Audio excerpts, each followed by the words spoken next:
ದರ್ಶನ್, ಉಪೇಂದ್ರ, ಸುದೀಪ್ ಅವರಿಗೆ ನನ್ನ ನೆನಪಿಲ್ಲ. ಎಲ್ಲರಿಗೂ ಪಟು ಕನ್ನಡ ಟಿವಿ ಯೂಟ್ಯೂಬ್ ಚಾನಲ್ಗೆ ಸುಸ್ವಾಗತ ಅಂತ ಹೇಳ್ತೇವೆ. ಶುರು ಮಾಡೋಕ್ಕಿಂತ ಮೊದಲು ಯಾರೆಲ್ಲ ನಮ್ಮ ಯೂಟ್ಯೂಬ್ ಚಾನಲ್ ಮೊದಲು ನೋಡ್ತಿದ್ರಿ ಅವರೆಲ್ಲ ಸಬ್ಸ್ಕ್ರೈಬ್ ಮಾಡ್ಕೊಳ್ಳಿ ಮತ್ತು ಅಲ್ಲೇ ಪಕ್ಕದಲ್ಲಿರೋ ಬೆಲ್ಲೈಕನನ್ನು ಪ್ರೆಸ್ ಮಾಡಿ. ಹಲವು ಹಿರಿಯ ಕಲಾವಿದರು ಮೂಲೆ ಗುಂಪಾಗಿದ್ದಾರೆ. ಹೊಸ ಜನರೇಷನ್ ನಿರ್ದೇಶಕರು ಹಾಗೂ ನಿರ್ಮಾಪಕರು ಚಿತ್ರರಂಗಕ್ಕೆ ಬರುತ್ತಿದ್ದು ಹಿಂದಿನ ಕಾಲದವರಿಗೆ ಅವಕಾಶವೇ ಇಲ್ಲದಂತೆ ಆಗಿದೆ. ಹಿರಿಯ ನಟ ಬ್ಯಾಂಕ್ ಜನಾರ್ದನ್ ಅವರಿಗೂ ಇದೇ ಪರಿಸ್ಥಿತಿ ನಿರ್ಮಾಣ ಆಗಿತ್ತು.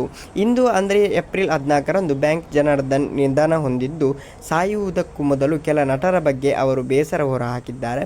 ಕಲಾ ಮಾಧ್ಯಮ ಯೂಟ್ಯೂಬ್ ಚಾನಲ್ಗೆ ನೀಡಿದ ಸಂದರ್ಶನದಲ್ಲಿ ಈ ಬಗ್ಗೆ ಅವರು ಮಾತನಾಡಿದ್ದಾರೆ. ಗಣೇಶ್ ಉದಯ ಟಿವಿಯಲ್ಲಿ ಕಾರ್ಯಕ್ರಮ ಮಾಡಿ ಫೇಮಸ್ ಆದವನು. ಅವನು ಬರೋದಕ್ಕೂ ಮೊದಲು ಆ ಕಾರ್ಯಕ್ರಮವನ್ನು ಮಾಡ್ತಾ ಇದ್ದೆ. ಚಾನಲ್ನವರು ಹೊಸ ಹುಡುಗ ಗಣೇಶ್ ಇದನ್ನು ಮಾಡ್ತಾನೆ, ನಿನಗೇನು ತೊಂದರೆ ಇಲ್ಲವಾ ಎಂದು ಕೇಳಿದರು. ನಾನು ಇಲ್ಲ ಎಂದು ಹೇಳಿದೆ. ಹಾಗಾಗಿ ಆ ಕಾರ್ಯಕ್ರಮ ಗಣೇಶ್ಗೆ ಸಿಕ್ತು. ಉಪೇಂದ್ರ ಜೊತೆ ನಾನು ಆಗಾಗ ಸಮಯ ಕಳೆಯುತ್ತಿದ್ದೆ. ದರ್ಶನ್, ಸುದೀಪ್ ಜೊತೆಯೂ ನಾನು ಕೆಲಸ ಮಾಡುತ್ತಿದ್ದೆ. ಅವರಿಗೆ ಯಾರಿಗೂ ನನ್ನ ನೆನಪಿಲ್ಲ ಎಂದಿದ್ದಾರೆ. ನೋಡೋಣ, ಅವರ ಬೇಸರವನ್ನು ಅವರು ಹೊರಹಾಕಿದ್ದಾರೆ. ಓಕೆ ಗೈಸ್, ಮುಂದೆ ಸಿಗೋಣ. ಅಲ್ಲಿವರೆಗೆ ಲೈಕ್, ಶೇರ್, ಸಬ್ಸ್ಕ್ರೈಬ್ ಮಾಡಿ ಅಂತ ಹೇಳಿ. Love you so much.